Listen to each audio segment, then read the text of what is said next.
In this video I'm going to be using an accessory for my Sony Zephyr Z3V Android phone, and this a gaming controller accessory that attaches to your phone also works with quite a few other Android phones. It's going to be the wireless telescopic controller, game controller. Support system of Android 3.2 and above, only for Android. With telescopic stand, supports 5 to 10 inch phone. Product description: ergonomic design, comfortable feeling for young and old people. Bluetooth technology, quick connection, no delay in games. Standard HID protocol game controller. It supports most Android games and iOS games. 3 modes: gamepad, mouse, iCAD. Each mode has corresponding LED indicator light. 8 directional buttons, plus 12 fire buttons, 2 analog sticks. Under gamepad mode, there are digital and analog modes which can be shifted freely. Turbo and auto special functions. Built-in 350 mAh rechargeable lithium polymer battery which can last 8 to 10 hours. For Android smartphones, for Android tablets, with telescopic stand, maximum support for 6-inch phone, support different iOS, Android PC, and I've already used this a few times, already get familiar with it, so it's not exactly a true unboxing where I hadn't actually used it yet. So, and here's the instruction booklet. I'll just cut that out. Okay, here's the controller. There's my phone, my Android phone, and the game controller. This game controller will also work with quite a few emulators as well. It'll work with the ones I use anyways, and I'll be using an SNES emulator showing that it works, and probably make 1 or 2 videos of me using it too.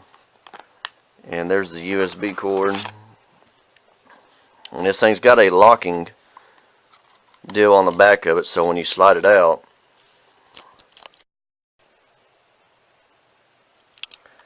here's the buttons.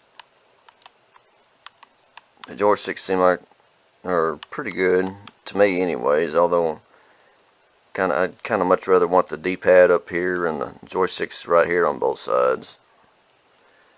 But right here is your home button. There's your select button. There's your turbo button at the top. And this is pretty rugged right here, rigid. There's your mode button, your start button, your auto button, your A, B, X, Y's buttons. And it's got 4 trigger buttons and all. So, and here, right there is where you can take out the lip to hold the phone even more securely.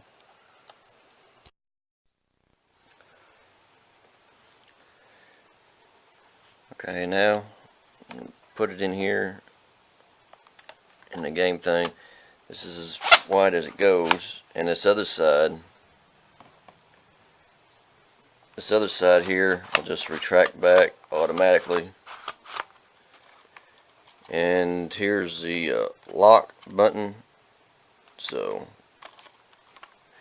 that lock button is pretty sturdy, and it does come out pretty easy sometimes. So, and I also put in this video, as well as make a separate video showing how to put it back in if it comes out.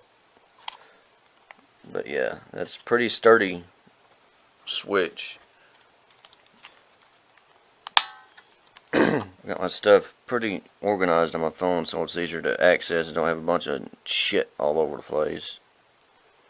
Go to settings, go over to Bluetooth, turn on my Bluetooth, push the home button up here,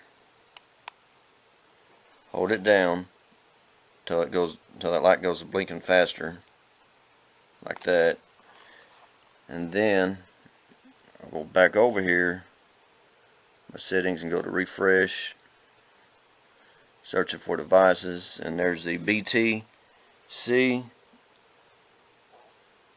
938. That'll be what you go to. And it's pairing. Got paired.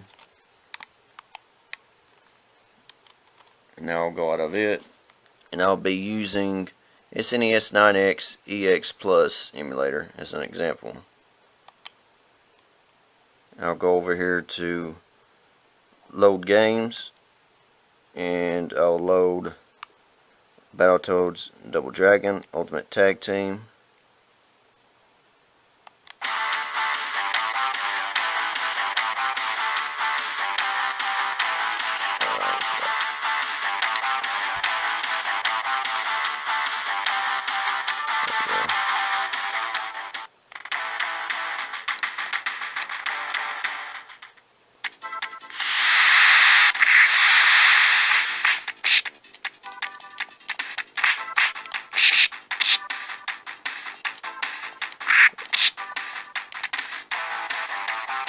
My N64 emulator. There's that.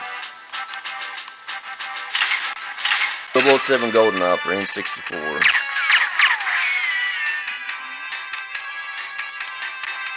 I'm using the triggers.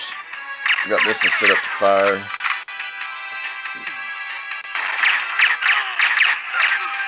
This simulator's pretty touchy as far as the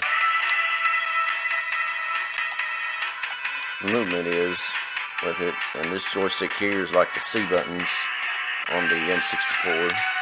Okay, I just had this switch thing come out whenever unlocking it, so if that happens, you'll need to press down on this here and then slide and push and slide it in.